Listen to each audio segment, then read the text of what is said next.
a high-density anomaly sitting approximately 85 feet southwest of the garden shaft, about 230 feet below the surface of the money pit. It's significant. In the latest episode of Season 11 of The Curse of Oak Island, the team is drilling deeper to find a tunnel they think is lost. They are still searching around the money pit area. The big question is whether they'll discover the hidden treasure. What have the archaeologists and the digging team found recently? Will they need to try more if they don't find what they're looking for? The episode starts with the Oak Island crew continuing their search. This time, they're getting advice from more people as they go through their tasks. Alex suggests that the tunnel they might find through the drilling could have a lot of metal. Examining what's inside could show if it's pointing specifically west towards the baby blob made out of gold. After making several cuts and going 53 feet down, the drilling tool brings up a mysterious discovery. It's covered in very wet and soft soil from underground. Based on what they already know, this type of soil usually means there's a tunnel nearby. Another team member meets with a representative from Dumas Contracting Limited in the war room. They discuss the latest updates on their ongoing search for the lost treasure. New information from the mining and construction company makes the Oak Island team get back to work after stopping a task. Looks like we'll get her down there. And a foot and a half. The rules for drilling and digging were approved by the Ministry of Labor in Nova Scotia. Now, the team can move on with digging the garden shaft. This sets the stage for the next steps in their research. After getting the go-ahead, they speed up their observation and analysis of specific marked areas before the exploration slows them down. And we're definitely shooting for as soon as possible to get everything submitted to them with respect to the shaft deepening. Okay. Gary Drayton and Peter Fornetti, the metal detector experts on the team, are busy checking the shoreline for clues. This time, they're focusing on Lot 5. Their goal is to find signs of iron, old stuff, metal things, or maybe even hidden treasures. The archaeologists marked potential spots with flags. They also figured out where ships used to be parked. And guess what? They found more signs of activity. People have been curious about the Oak Island treasure since it was first discovered in 1795. Some weird events took place, like people secretly burying treasures, using lead barter tokens, and even placing 2,000-year-old Roman coins and a cross from Smith's Coven. Interestingly, there's a big granite slab right in the middle of Lot 5. It seems like it was put there to cover something up. Close to the park's shoreline, there's a circular hole that goes back to the late 1600s. It looks a bit like a garden shaft. The metal detector experts decided to check the spots marked with flags, and guess what? Their equipment showed that there was metal below the ground. They dug carefully and found a spike that was probably used in building lots of things on the island. Another spot gave them the handle of a snipping tool. It turns out, this tool matches the hand-forged iron scissors from Spain that Dan Blankenship found back in 1970. The archaeologists and the team were busy digging a rectangular hole, thinking it might be connected to the garden shaft. Helen, who's been doing this for a long time, says these kinds of holes are super rare, and it's her first time dealing with one.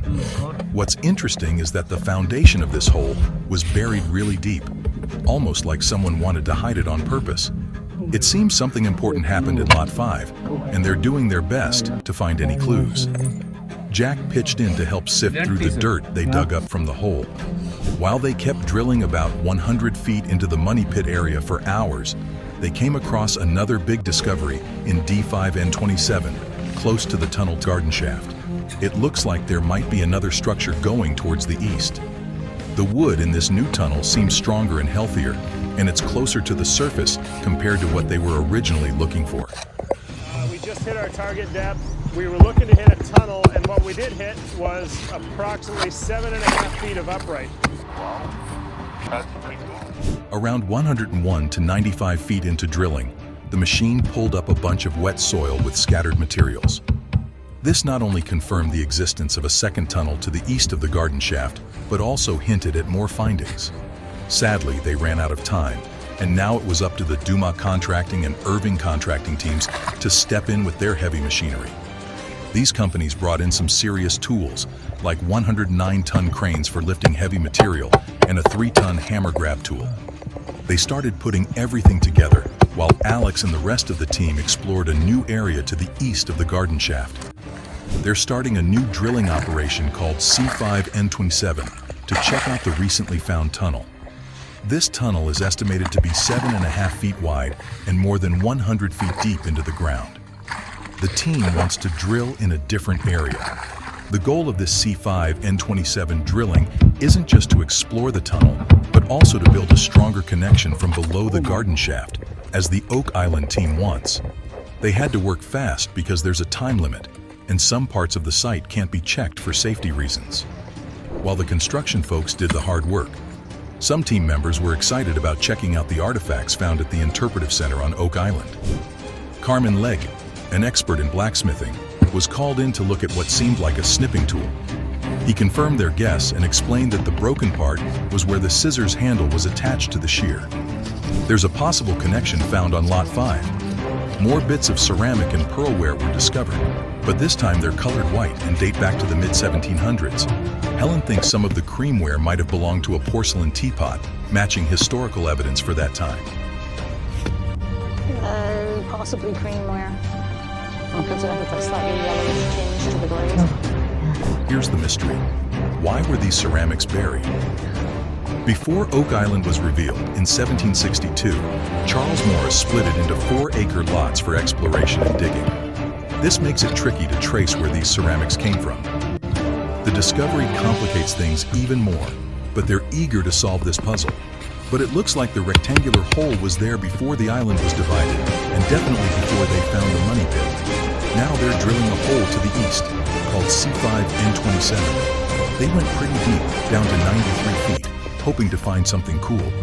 Sadly, time wasn't on their side, and they had to stop looking before they could explore the whole area. Something strange happened at 104 feet. The soil seemed really delicate and messed up. When they dug down to 111 feet, they found a core filled with wood. The lower part of the wood looked great, and its weird pattern suggested that someone made it by hand, not with fancy tools. The cuts on the wood were different from what you'd see with axes or the saws they used a lot in the 1800s. If their idea is right, it means the tunnel was probably made by someone secretly depositing stuff or searching before 1795. The drilling brought up a mix of wet soil, bits of wood, and junk. Terry thinks the smoother and sturdier wood was part of the tunnel's roof, while the lower, darker, and softer fibers were for the floor. Soon, Dumas Contracting Limited will start working around the garden shaft. They'll begin by getting rid of the water and then make the hole 20 feet deeper. There's a lot more exploring to do during drilling and construction. Unfortunately, the episode ends on a bit of a sad note. Time was running out, and they couldn't make more discoveries. The info they got from drilling the C5N27 hole will surely be useful for the mining and construction company as they keep going with the project. I'm going to put it in, we'll zero it.